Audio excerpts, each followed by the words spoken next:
Dalam mendukung visi pemerintah Provinsi Bali, Nangun Satkerti Loka Bali, seluruh lapisan masyarakat harus mulai menerjemahkan semangatnya ke dalam kehidupan sehari-hari, yaitu gaya hidup sehat yang ramah lingkungan. Gaya hidup tidak sehat mendorong peningkatan jumlah penyakit tidak menular di Bali, seperti jantung, stroke, kanker, dan diabetes. Beberapa penyebabnya adalah aktivitas merokok, konsumsi minuman alkohol, dan minimnya olahraga.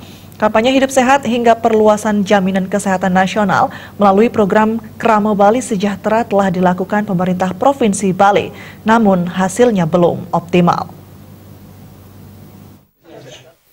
Perubahan progresif dan persuasif dibutuhkan untuk memperbaiki gaya hidup masyarakat Bali, terutama aktivitas merokok yang menjadi salah satu penyebab meningkatnya penyakit tidak menular. Pengurangan risiko kesehatan melalui produk tembakau alternatif dapat menjadi solusinya. Rokok elektrik dan produk tembakau yang dipanaskan bukan dibakar adalah beberapa contoh produk tembakau alternatif. Amerika Serikat, Inggris, Jerman, dan Jepang sudah melakukan penelitian terhadap produk tembakau alternatif.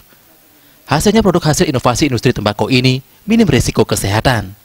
Hasil penelitian yang dilakukan Yayasan Pemerhati Kesehatan Publik menunjukkan pengguna produk tembakau alternatif memiliki risiko kesehatan 2 kali lebih rendah dibandingkan perokok biasa.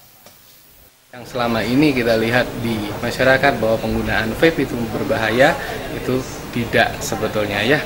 Jadi penggunaan vaping atau liquid atau apapun bentuknya dalam bentuk ecik itu hanya mengandung nikotin sedikit dibandingkan dengan rokok konvensional.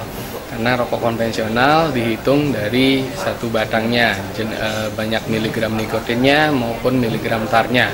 Tapi kalau di rokok elektrik ya, rokok elektrik atau vape itu hanya terkandung nikotin saja untuk candu saja ya. Bahwa 62 negara telah menerapkan.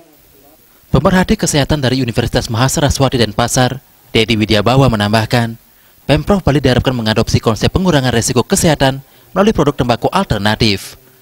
Ini dapat menjadi salah satu solusi jangka panjang yang efektif untuk menekan pertumbuhan penyakit tidak menular di Bali. Eka Yana,